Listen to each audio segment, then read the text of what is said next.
Are you still translating Korean to English in your head when you're speaking? When you speak English, are you still in that translation phase of learning?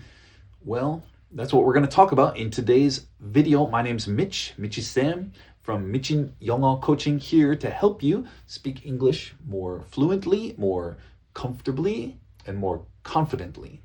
And the main way to speak more confidently is to not translate. Don't translate from Korean to English.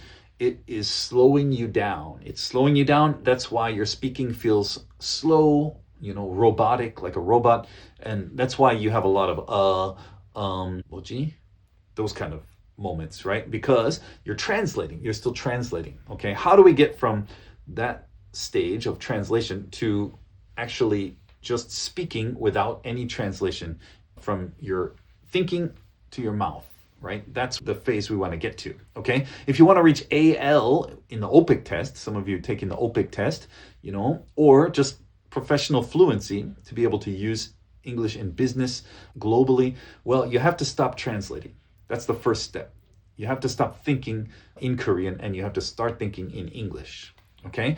Not easy. I know, I'm not saying it's easy, but with me, it can be easier. I'll help you. I'll help you in these videos. Subscribe to this channel if you haven't already. Go to my website, mitchinenglishcoach.com. You can find more things there, like the online video course that I've made for you. The first lesson that's available is about small talk, and there will be more lessons coming soon, so keep checking for that. Also, you can sign up for one-on-one English classes with me online. I'll meet with you and practice these things with you, okay? But the main things you need to learn to stop thinking in Korean and start thinking in English so you don't have to translate. Let's talk about it. Let me tell you a couple things you can do, some tips for you today, okay? So first of all, the first thing is we're going to call it the chunk method. Chunk everything together. Learn chunks. Don't learn just words, okay? It's good to learn vocabulary words, of course. But in English, well, in every language, often words come in sets, right? 1 + 1, or often more, like a phrase. We call these, verb phrases or prepositional phrases, right? There's different words for them, but it doesn't matter. The point is, often words come in groups, in chunks, in sets, okay? So, for example, instead of just memorizing a list of vocabulary like decision, make a decision, that's a set, that's a group. We use these phrases all the time. So many verb phrases that you can learn, and it will really help you to skip the translation step, okay? Because you're not, thinking of one word and then this word and then this word, you're grouping them together. Okay, that is very useful for getting to the next step of fluency. Chunk learning groups of words, learning phrases, learning verb phrases, like I said, preposition phrases. There's a lot of different kinds of phrases. A lot of them you can learn if you get my online course that I have on my website that I told you about. Each lesson, for the first course, there's 5 lessons, and each lesson has a vocabulary section that is 25 words and phrases that are kind of grouped in this organized way, okay, in a kind of a chunk way. There's some individual words, but there's also phrases and idioms and groups of words that we use very often.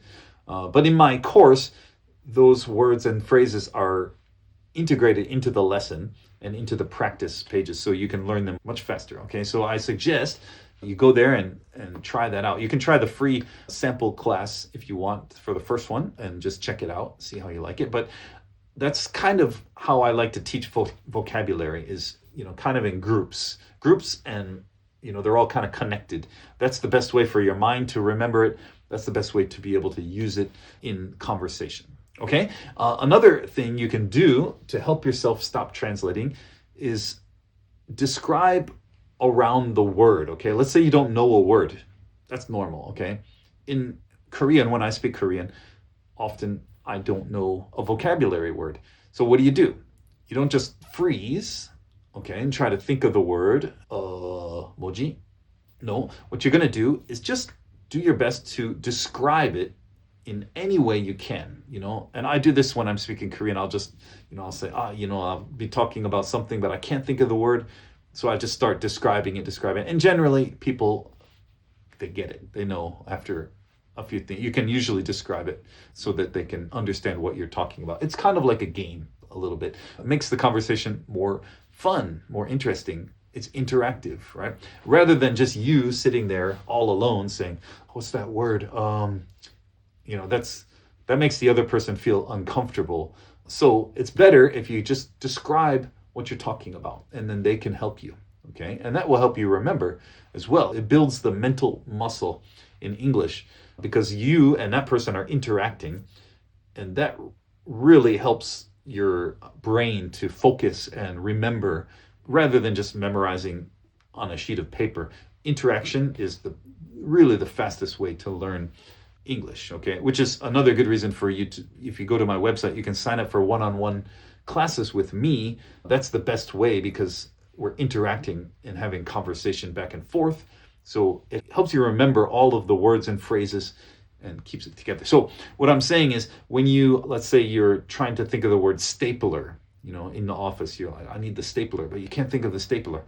Don't say hotchkiss, that's Konglish, right? Nobody knows that word in English.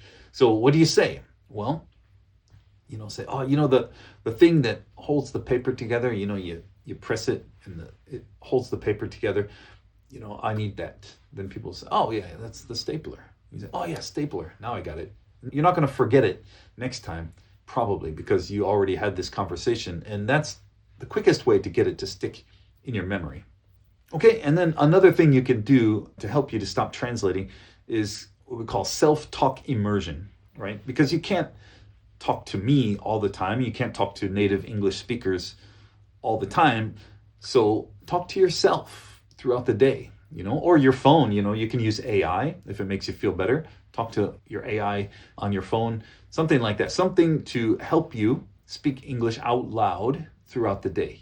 Just describe what you're doing. Oh, I'm making coffee. I'm going to go to work here soon. That kind of thing.